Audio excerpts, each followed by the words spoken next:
Pero ¿y qué hacemos con Vox? Que a una fuerza que defiende ese tipo de mensajes no hay que darle cabida en un medio de comunicación, porque es que está inyectando veneno. Silvia Ichaurrondo, directora y presentadora de La Hora de la 1, afirmó: una fuerza ultra que defiende unos mensajes machistas, homófobos y contra el colectivo LGTBI no deben tener voz en un medio de comunicación. Se pide la censura a Vox. Y no sé por qué se da usted por aludido. Ella habla a aquellas fuerzas políticas que defienden mensajes ultras, homófobos o machistas, pero no dice nada de Vox. Entonces no sé por qué usted se siente aludido por lo que ha dicho ella dentro de una entrevista. Queremos que se comprometa a que se ponga fin a esta anomalía democrática que sucede todos los días en la cadena pública. Es normal que nos llamen pseudomedios, es normal que quieran erradicarnos por completo de la batalla informativa.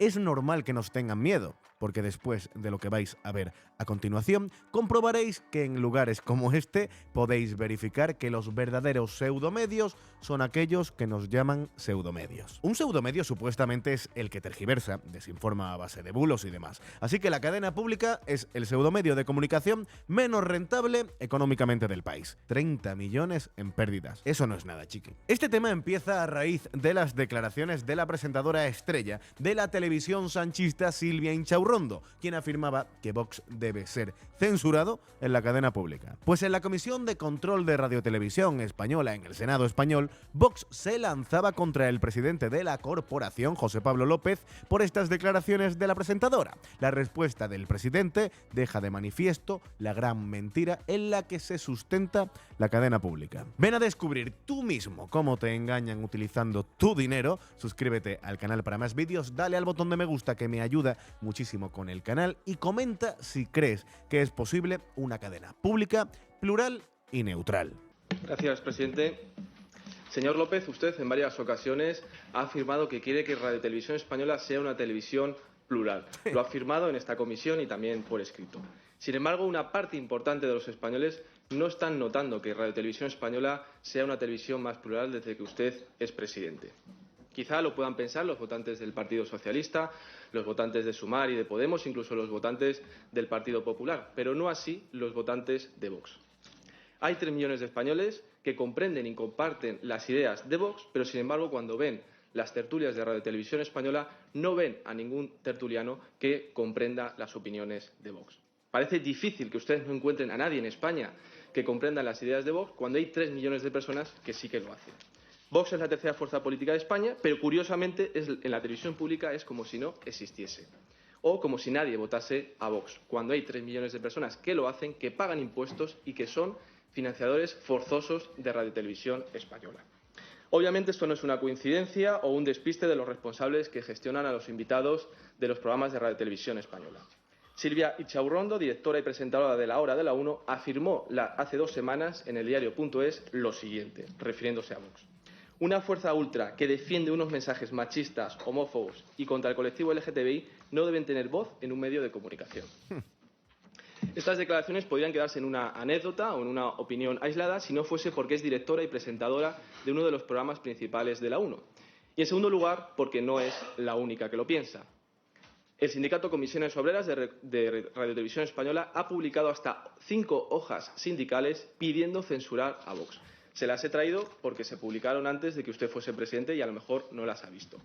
En estas hojas sindicales se pide la censura a Vox, la censura preventiva a una entrevista de Santiago Abascal y también se pide el cordón sanitario a Vox en los debates electorales que se emiten en Radio Televisión Española.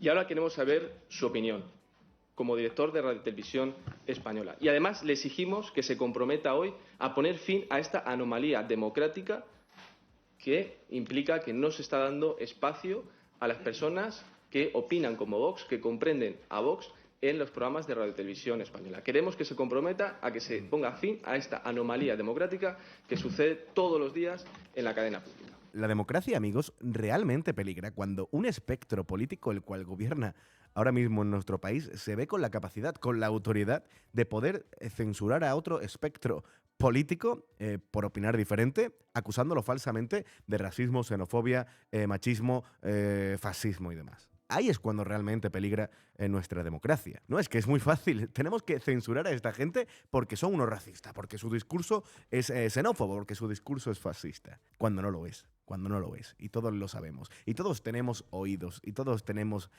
ojos para ver. Y es muy grave lo que dijo Silvia Inchaurrondo refiriéndose a Vox hace pocos días, afirmando que Vox debe ser censurado en la cadena pública. Muchas gracias, señor Mariscal. Una pequeña nota antes de referirme a su pregunta. Como ha visto, he publicado la lista de productoras que me comprometí con usted a hacerlo antes de final de mes y ayer la publiqué. Mire, respecto a la pregunta que me hace, nosotros no buscamos a tertulianos orientados ideológicamente, buscamos a profesionales que aporten información, que reflejen distintos puntos de vista, pero sobre todo que conozcan los hechos de los que se va a hablar en la tertulia o en el espacio de debate de los que se trate. Una tertuliana fija, por ejemplo, es Ana Pardo de Vera, la que le arrancó el micrófono a Bertrán Endongo hace no mucho. A mí me parece que son muy importantes. Es decir, creo que el valor fundamental que aporta un tertuliano, un analista, es que tenga información sobre los hechos y que aporte contexto. Pero somos muy mayorcitos. No hay ni un tertuliano que tenga algún tipo de afinidad con Vox, pero en cambio sí hay decenas de tertulianos afines a partidos políticos de izquierda. Ana Pardo de Vera, Alan Barroso, por ejemplo. Respecto a lo que me dice en relación con su fuerza política, mire, por la noche, por Televisión Española, por la noche en 24 horas, por el programa que dirige Xavier Fortes, pues han pasado en el último año miembros de su partido, como Ignacio Garriga, Jorge Busadé, Pepa Millán, más de una decena de entrevistas en el último año. En el último año también, en el canal 24 Horas, se han emitido 107 directos relacionados con su formación. Ustedes visteis en el canal, lo tengo publicado, si no lo habéis visto, a mirarlo, la entrevista de Xavier Fortes a Pepa Millán. Es la prueba irrefutable del comportamiento de la línea editorial de la cadena pública. La dureza con la que se trata a la oposición, sobre todo a Vox, y lo livianos que son con el gobierno. Que incluyen ruedas de prensa, plenos, preguntas en plenos y sesiones de control, es que faltaría comparecencias más. En Congreso, en Senado, en parlamentos autonómicos. Es la tercera fuerza También, política. Como no puede ser faltaría de otra más. manera, en programas informativos no diarios como Parlamento o como Europa, también se les ha dado voz como tercer grupo parlamentario en el Congreso y con representación en la Eurocámara. No parece, por lo tanto, señor Mariscal, que estén silenciados en la televisión pública. No lo están. Respecto a lo que me ha dicho sobre Silvia Inchaurrondo, sí le quiero decir que yo he leído esas declaraciones y no sé por qué se da usted por aludido, la verdad. Porque en esas declaraciones, que las tengo aquí, a ver si las encuentro un segundo, no me lo puedo creer. Habla concretamente, textual, aquellas fuerzas políticas que defienden mensajes ultras, homófobos o machistas no deben tener un espacio en un medio de comunicación. Pero no dice nada de Vox. Entonces, no sé por qué usted se siente aludido por lo que ha dicho ella dentro de una entrevista. Entonces, creo que es importante irnos a las manifestaciones textuales que hace en este caso Silvia Inchaurrondo. Respecto a lo que me dice Comisiones Obreras, mire, yo no...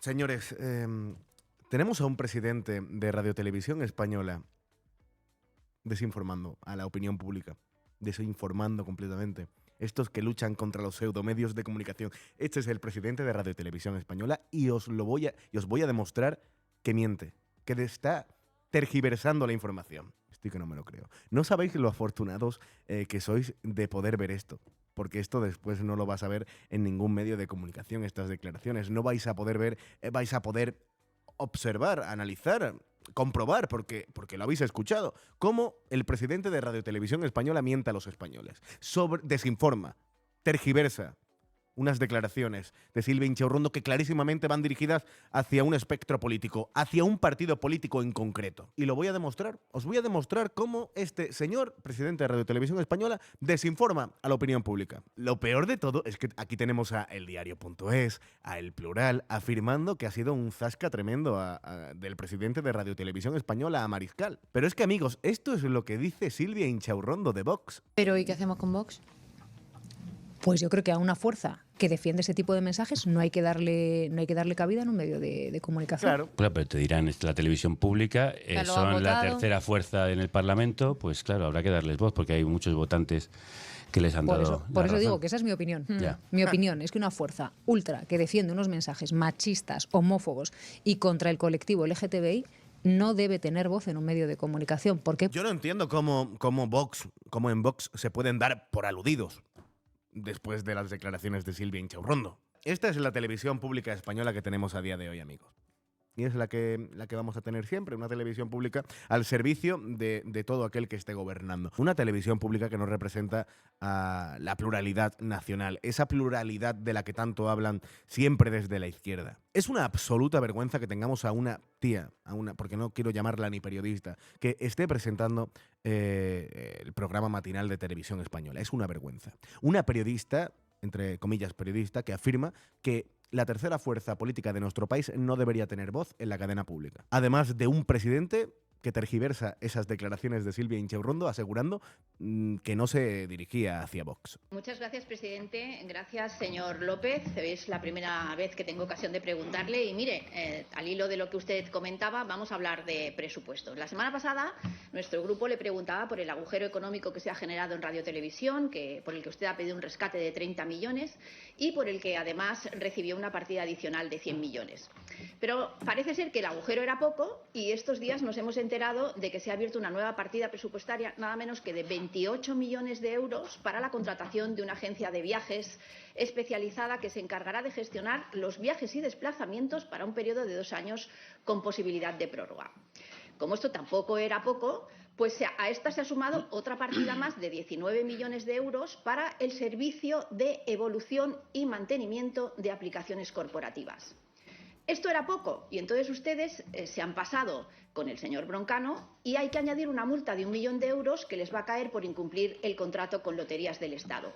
Y además, hoy hemos sabido que se ha pagado 1,6 millones para un nuevo programa titulado La conquista de la democracia, cuya productora casualmente pertenece al padre del letrado mayor de las Cortes, uno de los grandes mullidores de la ley de amnistía.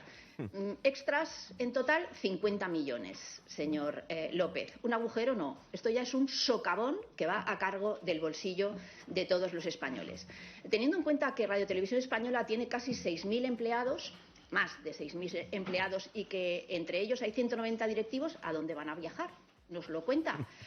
¿Qué significa el mantenimiento de aplicaciones corporativas? ¿Cómo pretende usted financiar este socavón financiero que hay en el ente público de Radio Televisión Española? Muchas gracias. Pues con dinero público. Muchas gracias, señor presidente. Una televisión pública que no Muchas deja de tener gracias, señora pérdidas. Mejías, por su pregunta. Lo primero, vamos a empezar a aclarar algunos conceptos. A ver. Yo no he pedido ningún rescate. Dejemos ya de tergiversar las palabras y de faltar a la verdad, porque básicamente las Ostras, pérdidas tío. de 2024 se van a asumir con el fondo de reserva que tiene Radio Televisión Española. Y ese fondo de Perdón. reserva, como usted sabe, está constituido dentro del balance de la compañía. Por lo tanto, no hemos pedido ningún rescate. Punto. Ay, tergiversar, qué bien ha venido en este momento. Radio Televisión Española confirma un agujero de 30 millones en pérdidas. 30 millones en pérdidas, señor. Si usted no pide un rescate, pues yo no sé de dónde va a sacar el dinero. Esto lo publica El Mundo, ¿eh? No es un pseudomedio, no es estado de alarma, como ustedes consideráis que son pseudomedios. Lo ha publicado El Mundo, ¿eh? 30 millones de euros en pérdidas. Una televisión rentable. Deje de tergiversar, esto es alucinante, ¿eh? Punto número 1. En segundo lugar, usted me preguntaba, Es flipante. la pregunta textual era con qué finalidad se ha procedido a la contratación de una agencia de viaje para el personal del ente público. Pues mire, obviamente para que los profesionales de Televisión Española puedan desarrollar su actividad, porque el consumo fundamental de todos estos desplazamientos vienen ligados a la labor de los profesionales de la información de Radio Televisión Española. Mire, me pregunta también sobre el contrato de aplicaciones corporativas. El contrato de aplicaciones corporativas tiene incluida toda la digitalización de la Corporación Radio Televisión Española. Es decir, si quiere podemos volver al papel milimetrado y hacemos las cuentas en papel milimetrado, pero parece más lógico que continuemos con los sistemas que ya hemos implantado desde el punto de vista digital. No hay ningún boquete. Lo peor de todo es la chulería del tipo este, ¿eh? Que dirige una cadena pública que tiene esos 30 millones en pérdidas y que defiende ese despilfarro de dinero público en la cadena pública. Y lo defiende con orgullo. Una cadena pública tiene que ser solvente. Mire, lo del rescate no lo he dicho yo. Fue el titular que sacaron casi todos los medios después de su comparecencia estrenándose como presidente. Por lo tanto, no es algo que yo me haya inventado. Y en cuanto a la digitalización, es de entender que en cualquier caso puede utilizarse un lenguaje mucho más liviano, ¿no?, que hablar de aplicaciones corporativas, mantenimiento, etcétera, etcétera, digitalización de las aplicaciones. Pero tengo entendido que esto va a cargo de los fondos Next Generation, que para eso se han creado, ¿no?, para digitalización de servicios. Por lo tanto, yo sigo pensando que aquí se han ido sumando partidas que van a hacer cada vez más grande ese socavón que va a cargo del conjunto de todos los españoles y que va usted que tener que hacer un esfuerzo de contención mayor que el que nos plantea hasta ahora. Muchas gracias. Verá, vemos como este gobierno eleva la deuda española al máximo nivel. La deuda española no deja de aumentar. Pues, ¿qué más da un socavón de 30 millones, de 40, de 50 en Radio Televisión Española? Da igual, si el dinero no es de nadie. Si eso lo pagarán los españoles del futuro. Da igual el país que le dejemos. El dinero no vale nada. El dinero público no es de nadie. En fin, vamos a ver otra pregunta. Sí, gracias, presidente. Señor López, buenos días. Desde la llegada al gobierno de Pedro Sánchez, el intervencionismo y la propaganda en Radio Televisión Española han sido constantes. ¿Tiene entre sus objetivos acabar con la manipulación informativa a favor del gobierno en Radio Televisión Española? Por Dios, ese nunca ha sido nuestro objetivo. Por Dios, ese nunca ha sido nuestro objetivo. Eso es lo que va a decir. Seguro. Muchas gracias, señor Carazo. Pues no puede estar entre mis objetivos algo que no existe. Por lo tanto, no puedo comprometerme a acabar con la manipulación informativa a favor del gobierno en Radio Televisión Española porque es un elemento que no existe. El tío se ríe. Que habrá que ser sinvergüenza, ¿eh? Habrá que ser sinvergüenza. Señor Carazo. Madre no me extraña que se ría, señor López. Claro. Mire, cuando hemos denunciado en esta comisión la manipulación informativa a favor del gobierno, lo habitual en sus numerosos antecesores en estos 7 años es que hablaran de tiempos de cobertura a gobierno y a oposición. Y siendo esto naturalmente importante, también lo es erradicar formas mucho más sutiles y, por tanto, mucho más peligrosas de manipulación. Mire, ha sido manipulación cuando sacaban a un enfermero independiente y resultaba ser de Podemos, a una pensionista independiente y resultaba ser de Izquierda Unida, a un ecologista independiente y resultaba ser del BNG, o los expertos en justicia que resultan ser de asociaciones próximas al Partido Socialista. Es manipulación cuando en la noche en 24 horas se destacan los titulares de determinados diarios digitales conocidos por su intachable trayectoria, siempre a la izquierda, y se ignoran otros. O cuando se habla del caso Koldo o de Ábalos como si fueran gente que pasaba por allí y no como los dueños hasta hace poco de los mandos de la maquinaria socialista de Ferraz. O cuando los moderadores de espacios informativos que deberían ser neutrales ejercen como un tertuliano más defendiendo las tesis del gobierno. Para ofrecer una información neutral es importante no solo el tiempo dedicado a unos y a otros, sino cómo se cuentan las noticias. Y es más importante qué noticias no se cuentan. Mire, ¿sabe usted que es típico ponerse propósitos de Año Nuevo? Imagínese que un español cualquiera, imbuido de espíritu navideño, hubiera elegido un propósito más difícil que hacer deporte o aprender inglés. Creerse al ministro Óscar López cuando anunció la televisión española más plural de la historia. Y, por tanto, solo informarse por los telediarios de Televisión Española. Imaginemos que hubiera conseguido mantenerse firme en su propósito en estos 2 primeros meses del año. Este español no se habría enterado, por ejemplo, de los mensajes entre el jefe de gabinete de María Jesús Montero y Aldama, ni entre Reyes Maroto y Aldama, o la comparecencia de la señora Reyes Maroto, precisamente en la silla en la que está sentado hoy usted, o de que el Gobierno trató de cambiar una ley por corrección de errores en el Boletín Oficial del Estado, o de las medidas de Feijóo para facilitar el acceso de los jóvenes a la vivienda. Señor López, usted se comprometió en esta comisión a no tener acceso a la programación de contenidos informativos. Y está bien, pero todavía es más importante que quien no tenga acceso sea la sede socialista de Ferraz ni el Palacio de la Moncloa. Usted no ve la manipulación, que es evidente, pero nosotros sí y seguiremos denunciándola. Esperamos que usted corrija ese rumbo, pero es difícil si dice que no ha habido ninguna manipulación en los últimos años. Solamente si se corrige esa manipulación, Radio Televisión Española podrá llamarse la tele de todos. Nada más y muchas gracias. Todos los medios de comunicación, los periódicos, las cadenas privadas, pues tienen una línea editorial y es respetable. El diario.es tendrá su línea editorial y es respetable. El ABC tendrá su línea editorial y es respetable. Lo que no es respetable es que la cadena pública, que pagamos todos, tenga una línea editorial desviada a la izquierda, a apoyar, a hacer de fiscal del gobierno. Eso es lo que no es lícito, lo que no es legítimo, lo que no es moral. Por eso yo vuelvo a repetirlo, no es el primer vídeo que os traigo sobre estas comisiones parlamentarias de control a Radio Televisión Española. Esta cadena pública hay que cerrarla porque es imposible que haya un gobierno que llegue al poder y gestione la cadena pública desde un prisma plural, neutral. Es imposible. Todos aquellos gobiernos que han llegado al poder, sea el gobierno central o los gobiernos autonómicos, han utilizado la cadena pública para sus intereses partidistas y políticos. Todos y cada uno de ellos. A día de hoy no es rentable económicamente y lo peor de todo es que no es justa. La televisión pública no representa al conjunto de los españoles que pagamos esto, porque esto lo pagamos todos. Y no es justo que haya una presentadora como Silvia Inchaurrondo, ni un presidente como el que acabamos de escuchar, defendiendo la pluralidad de una cadena pública cuando esa misma presentadora, Silvia Inchaurrondo, afirma que la tercera fuerza política de nuestro país debe ser censurada en la cadena pública.